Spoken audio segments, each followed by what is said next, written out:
दर्शक हो नमस्कार. कथाप्रवाहामध्ये आज आपण दोन मित्रांची एक कथा ऐकणार आहोत. ही कथा ऐकण्यापूर्वी जर तुम्ही चॅनलला सबस्क्राईब केले नसेल तर कृपया माझ्या चॅनलला सबस्क्राईब करा व लाईक, शेअर, कमेंट करून मला प्रोत्साहन द्याल. चला तर मग ऐकूयात आपली आजची कथा. एका छोट्याशा गावामध्ये रामू आणि श्यामू नावाचे दोन मित्र होते. हे दोघे मित्र खूप जिवलग होते. ते ज्या छोट्याशा गावात, खेडेवजा छोटंसं गाव होतं त्या गावाच्या शेजारी एक भलं मोठं जंगल होतं.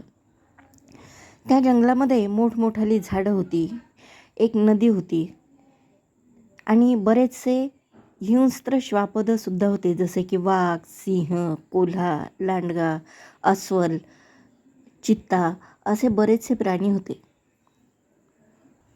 त्या छोट्याशा गावामधले लोक ह्या जंगलामधून लाकूड फाटा गोळा करून आणत आणि त्याच्यावरच स्वयंपाक बनवत.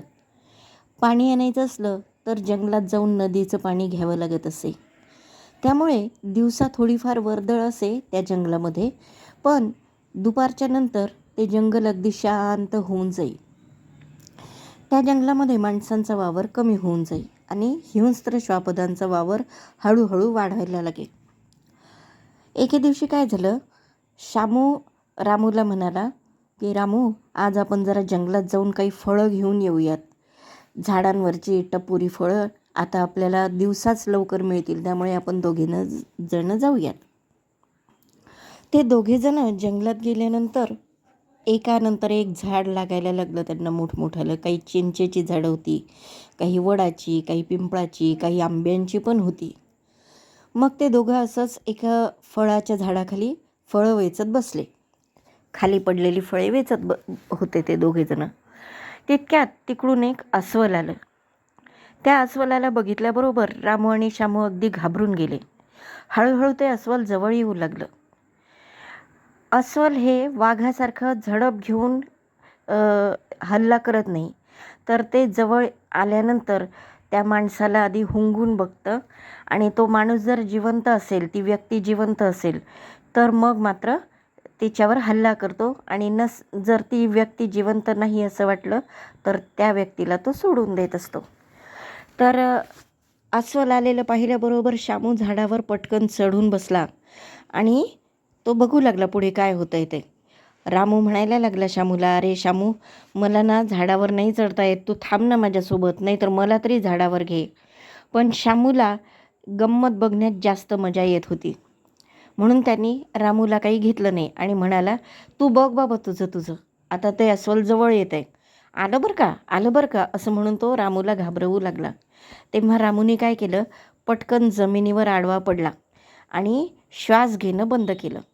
तिकडून अस्वल आलं आणि त्यांनी रामूला हात लावून बघितलं. रामू काही हलला नाही. त्याला श्वास घेतोय का हे बघू लागलं, पण रामूने श्वास घेणं बंद केलं होतं. त्यामुळे त्याने रामूला बराच वेळ बघून ठेवलं की तो आता उठेल मग उठेल, पण रामू काही उठला नाही.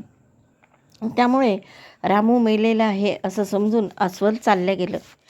त्यापूर्वी त्यांनी रामूला जेव्हा जेव्हा हात लावला तेव्हा कानाच्या जवळ पण जाऊन वास घेतला आणि रामूला तर काही दिसत नव्हतं, तो डोळे मिटून पडला होता श्वास न घेता. बराच वेळ त्यांनी श्वास रोखून धरला होता. हळूहळू अस्वल कंटाळून निघून गेलं आणि मग श्यामू झाडावरून खाली उतरला आणि रामूला म्हणाला, अरे रामू उठ, गेलं ते अस्वल. तेव्हा कोंडलेला श्वास रामूचा मोकळा झाला. त्यांनी श्वास घ्यायला सुरुवात केली आणि विचारलं, कुठं गेलं ते अस्वल. तेव्हा श्यामू म्हणाला की अरे गेलं ते, खूप दूर गेलं आणि त्यामुळेच मी खाली उतरलो, चल आता आपण घरी जाऊयात. ते दोघंजणं घराची वाट धरून चालायला लागले. तेव्हा श्यामूने त्याला विचारलं, रामूला, की का रे अस्वल तुझ्या कानात काय बोललं. तेव्हा रामू विचारच करत होता की श्यामूला आपण जिवलग मित्र समजलं, पण श्यामूने अचानक संकट काळात आपली साथ सोडली आणि तो एकटाच झाडावर जाऊन बसला आणि त्याचा जीव वाचवला. आपला जीव वाचेल की नाही याची त्याला काही काळजी नव्हती. कदाचित अस्वलांनी आपल्याला मारून टाकलं असतं आणि ह्याने फक्त गावात जाऊन सांगितलं असतं सगळ्यांना की रामू अस्वलाच्या हल्ल्यात मेला म्हणून. तेव्हा रामूने श्यामूला उत्तर दिलं. ते अस्वल मला कानात असं म्हणालं की जो मित्र संकट काळात मदत करत नाही अशा मित्राची संगत धरू नको. हे ऐकल्याबरोबर शामू खजील झाला. त्याला पश्चात्ताप झाला. तो त्याची माफी मागायला लागला. पण रामू तेव्हापासून म्हणाला की आजपासून मी तुझ्याशी कुठल्याही प्रकारे मैत्री ठेवणार नाही, कारण तू मला अडचणीच्या काळात दूर लोटलेला आहेस. हे ऐकून शामूला खूप वाईट वाटलं, पण करणार काय, कारण तो खरंच वाईट वागला होता. तेव्हापासून रामू आणि शामूची मैत्री तुटली.